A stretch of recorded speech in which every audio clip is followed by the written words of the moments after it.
Hi friends, আশা করি আপনারা সবাই ভালো আছেন। আপনাদের সবার ভালোবাসা নিয়ে কিন্তু আবার আজকে চলে এসেছি। হাড়পুট্টি নাটকের 50 থেকে যে 51 থেকে যে 60টা দেখছিলাম, তারই আজকে আবার একটা পার্ট। আজকের পার্টটারও খুব হাসির আছে, কারণ আজকের পার্টে একটা জিনিস হবে, ওর ওই মানে যে জামাই এসেছিল তার হাতে ওই মানে বহর সব ব্যাগপত্র দিয়ে, প্রথমেই যে সিনটা আছে যে জামাই কিন্তু বহরের হাতে ব্যাগপত্র দিয়ে জামাইকে বলবেন যে চলে যাও চলে যাও, এই যে দেখাচ্ছি সেটা। ঠিক আছে, তো চলুন বন্ধুরা ভিডিওটা দেখে নিই। আর ভিডিওর অরিজিনাল লিঙ্ক তো ডিসক্রিপশন বক্সে দেওয়া থাকে। আর আপনাদের কাছে একটা রিকোয়েস্ট, আপনারা একটু কমেন্ট করুন। কমেন্ট করলে খুব ভালো লাগে, সত্যি কথা বলতে মনটা না ভালো লাগে যে না ঠিক আছে একটা জিনিস করি এত কষ্ট করে, কেউ না কেউ তো আমাদের দেখছে। আর নাহলে করার মানে কি হলো, আপনাদের ছাড়া তো আর ভিডিও করে কোনো লাভ নেই। যদি কেউ নাই দেখে তাহলে আর লাভ কি। আর ভিডিওটা যত পারুন শেয়ার করুন। তো একটু দেখে নিই, চলুন।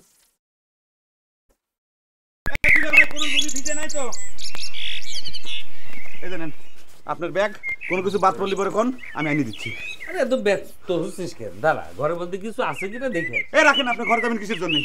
কোনো জিনিস বাদ পড়লি পরে আপনি কবেন, পোস্ট অফিস আছে সিডি লিখবেন, আমি আপনার বাড়ি ঘর জিনিস ফেরত দিয়ে আসবো। আপনি কিন্তু খুদ হাফিজ করেন। আব্বা আমাকে সালাম করে আপনি বিদায় হন। আব্বা তোর মুখ কিন্তু আমি ঝাঁটা দিয়ে ভাঙে দেবো রে বহর। তোর বাপ মা সামনে থাকতে তুই কোন সাহসে তো আমার সাথে এরকম ব্যবহার করছিস? তুই যা কিছু করা হচ্ছে যথাযথ কর্তৃপক্ষের অনুমতি নিয়েই করা হচ্ছে। তুমি চুপ করে থাকো আম্মা। এই বাড়িতে বহিরাগত খাতাই অভিযান শুরু হয়েছে। আসল বহিরাগত কনে?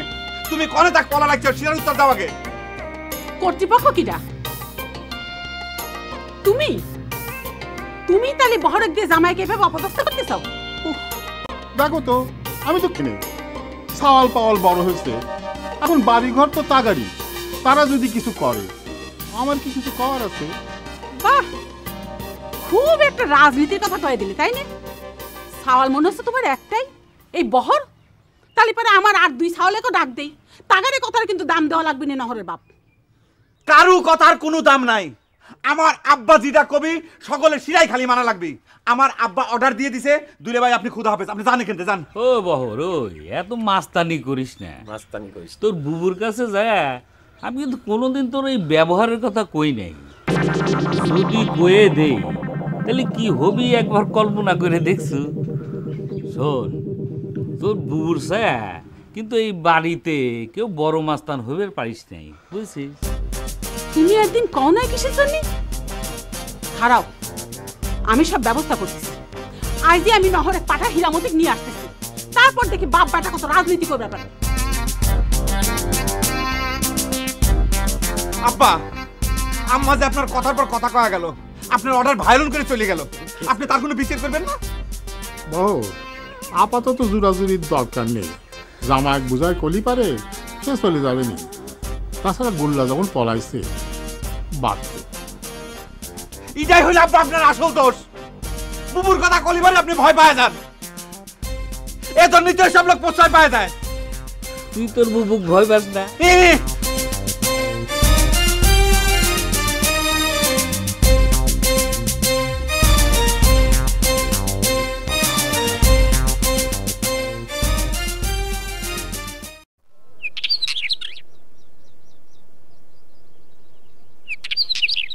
আম্মার কাছে তুমি আমাকে নিয়ে যাচ্ছো, আগে কইবে না এখন ভালো শাড়ি পরে আসতে? ওরে না, লাগবি নে, এমনি তোমার খুব ফাইন ঠেকছে। তোমার চোখে ফাইন দেখা যায় জন্য সবার কাছে ফাইন দেখা যায়। আমার লজ্জা করতেছে। কে লজ্জা করতেছি কে? আম্মার দোয়া নেবো খালি হাতে। কি করছো তুমি? আমার দোয়া লিখতে আবার কি লাগবি? তুমি তো কিছুই বোঝো না। না, নতুন বউ শাশুড়ি সালাম করবি, সালামি দোয়া লাগবি না? না, বউ হওয়ার পরে শাশুড়ি সালাম দিতে সালামের জিও, এটা তো অগ্রিম দোয়া। আমার তো বাড়িতে নিয়ে যাচ্ছো, তোমার আব্বা আর বহর যদি বাড়িতে থাকে? থাকলি থাকুক, আম্মা নিয়ে যাবার কইছে।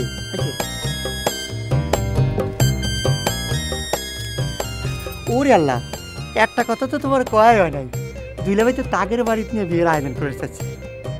তাই নাকি? এবার তো তাহলে ফজর আলীর বিয়েটা হয়ে যায় নাকি?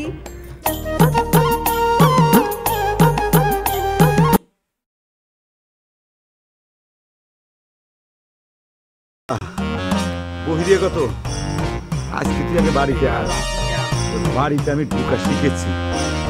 আল্লাহ সিটার, আল্লাহ চোর বাপ। কিরে ভাত, লাঠি হাতে করে কোনে যাচ্ছ? আসামি খুঁজে বেড়াচ্ছ? তোদের বাড়ির দিক নাকি আইছে। আসামি কিটা মিলন, তোর কি মাথা খারাপ হয়েছে ফরহাদ? ওই সিটারের কি এত বড় সাহস হবে আমাদের বাড়ি পর আসার? ও তোর তো একটা কথা কয় হয় নাই, আমি তো কালি খাতাটা ধরে ফেলাইছিলাম। কোষ কি? হ্যাঁ পেছনে যায় দৌড় দিয়ে এরকম ফাইসিয়ে ধরছি, ধরার পর ও আমার করছে ছাড়ি দে ছাড়ি দে ছাড়ি দে। আমি কই শালা তো ছাড়বো, তোকে আমি ফরহাদের কাছে নিয়ে যাবো। তারপরে পড়ে গেল পড়ে গেল পড়ে গেল, দৌড় দিয়ে পলা চলে গেছে। পলা যাবি কোনে? ওই শালাক জেনেই পাবো না, সব বাড়ি নিয়ে বাড়ি। আচ্ছা ওই মিলনের সাথে কিরা কিরা ছিল রে? গ্যাংয়ের কোনো হদিস করতে পারিস? কিডা আবার? ওই যে আমার গুণধর ভয় আর মুকুল, আপাতত এই দুধের সন্ধান পাইছি।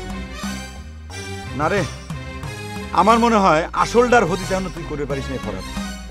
আমার দৃঢ় বিশ্বাস গুল্লার বুদ্ধি ছাড়া ওরা কোনোভাবেই এত বড় কাম করা সাহসী করবে পারে না। কিন্তু গুল্লাক দিয়ে তো প্রথমে ভুয়া ম্যাস্টের দৌড় দিছিল। দেখে আগে 1 নম্বর আসামি ধরে নি, কসম দিলি না সবটির নাম ভরভর করে কয়া দিলি। আচ্ছা টাকার কোনো হদিস পাওয়া গেছে?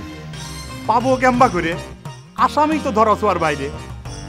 আমার 1000 টেকারে বহুত। আচ্ছা তুই কি আমার জন্য কিছুই করবো না? করবে তো চাইছিলাম রে, কিন্তু আমাদের বাড়িতে বহিরাগত নিয়ে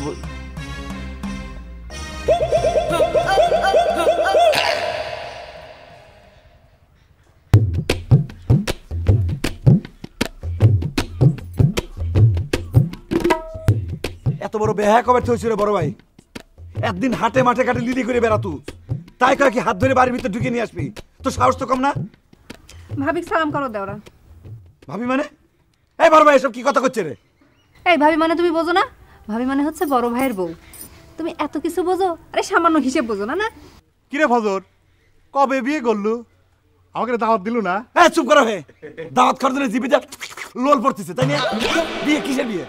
খবরদার বড় ভাই, বাড়ির ভিতর ঢুকবো না কয়ে দিলাম। খুব মাস্তানি করতেছে তাই না? আমার কথা মতোই সব হচ্ছে। সরে খারাপ তাহলে কি সাপুর দিয়া। বাপরে বড় ভাই, এত পাওয়ার হঠাৎ করে তুই কনে পালু রে? হ্যাঁ তুই জানিস না এই বাড়িতে আম্মার কথা কোনো কাম হয় না? আব্বা দেখার আগে এখনই ফাঁকে চলে যা করলাম। আব্বা কিন্তু বাড়িতেই আছে, যা। তাতে কি হয়েছে?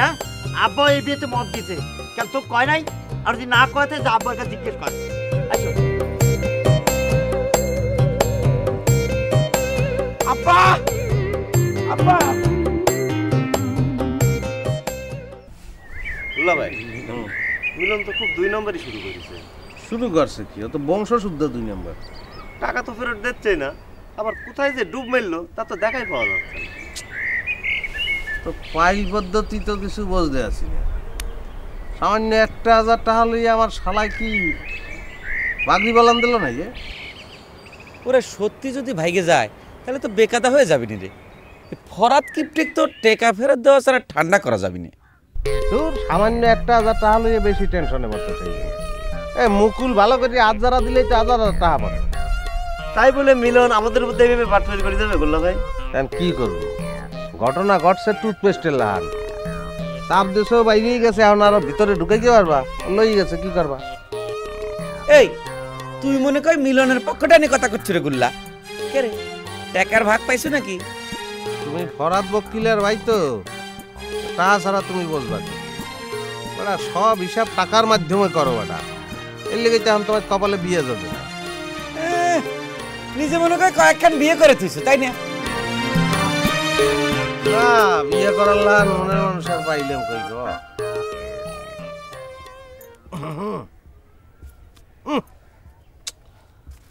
যাই মেলনের সর্দির সঙ্গে দেখা করিয়া মেলন বাবু সত্যই পলাইছে কিনা এটা একটু জানিয়ে আসি।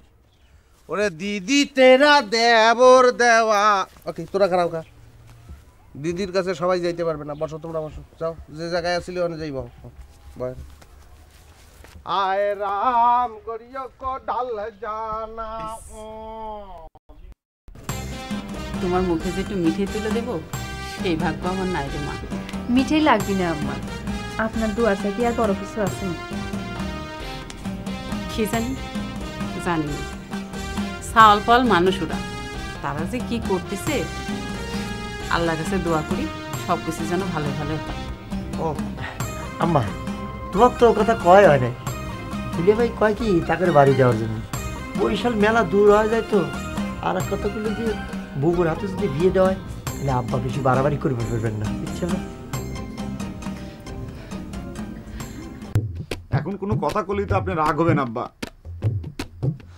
আপনি যে শর্ত সাপেক্ষে বড় ভাইয়ের বিয়েতে মত দিয়েছেন, একটা আবার গুণাক্ষরও তো আমাকে জানালেন না। জানাইনি? তাহলে মনে করেন ভুল হয়ে গেছে। এখনো তো ওই পক্ষের উত্তর পাইনি। উত্তর না পালি পরে দুয়ানি বেড়েছে কেবা করে। আমার মনে হয় চুমকিক তোর মায়ের কাছে পাঠাইছে উত্তর দিবের জন্যে।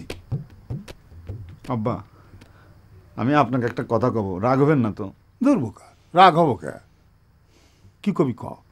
আব্বা, যে 5 বিঘে জমি চুমকির আব্বা আপনার নামে লিখে দিবি, সেখান থেকে 1 বিঘে জমি আপনি আমার নামে লিখে দিবেন। হঠাৎ তোর মাথায় এ কথা আসলো কারে বাবার? তোকে আমি জমি লিখে দেবো কে? আমার তো কিছু নাই আব্বা, কমে গেলি তো আমি রাস্তার ফকির। আপনি যদি আমাকে 1 বিঘে জমি লিখে দেন তাহলে পরে তো আমি মনের ভিতরে একটু জোর পাই আব্বা। দেন না আব্বা 1 বিঘে জমি। এটা তোর ভারী অন্যায় কথা রে বহর। আমি আমার বেটার বিয়ে দিয়ে জমি নিবেরই পারি, সেই জমির ভাগ তোকে দেওয়া লাগবে কিসের জমি? আপনার বেটা তো আমার মায়ের পেটের ভাইও আব্বা। দেন না 1 বিঘে জমি। তাহলে আপনি চুমকির আপনার সাথে একটু কায়দা করে দরকার করে 1 বিঘে জমি বেশি করে লেখা নেন। না এখন তো মানে কাগজপত্র ভাইরাল হলে দলিল হয় নাই, দিয়েও তো হয় না। আরে বাবা, তুই এত জমি জমি করতেছ কেন? আমি মরে গেলে তো সব জমি তোরই হবে। আমার একা রবি নাকি আব্বা? আমি কত হাজার হাজার ভাগিদার আছে না, ফজর, নহর, বুবু, দুলে ভাই, তারপর গুল্লা শালা। বন্ধুরা দেখলেন অসাধারণ একটা এপিসোড কিন্তু দেখলাম আজকে, বেশ দারুণ অভিনয়। মানে মিলন কিন্তু টাকা পয়সা নিয়ে পুরোপুরি ভাই একদম পালিয়ে গেছে। আর এদিকে এরা ভয় পাচ্ছে যদি না ইয়েকে দেওয়া হয়, ফরাত তো টাকা ছাড়া কিন্তু ও কিন্তু খুঁজে বেড়াচ্ছে। তো এতে বেশ ইন্টারেস্টিং। তো এই পার্টের প্রায় শেষের দিকটা চলে আসতে পারলাম। পরের আর একটা পার্ট হবে, লাস্ট পার্টটায় আরও 10 মিনিট মতো আছে, সেটাই দেখবো। তারপরে এইভাবে এগিয়ে যাবো। আশা করি ভিডিওটা আপনাদের ভালো লেগেছে। যদি ভিডিও ভালো লাগে লাইক শেয়ার করতে ভুলবেন না। তো আজকের মতো এখানেই শেষ করছি। আবার কালকে আপনাদের সাথে দেখা হবে এই নাটকেরই একটা অন্য পার্ট নিয়ে। ততক্ষণে সবাই ভালো থাকবেন, সুস্থ থাকবেন।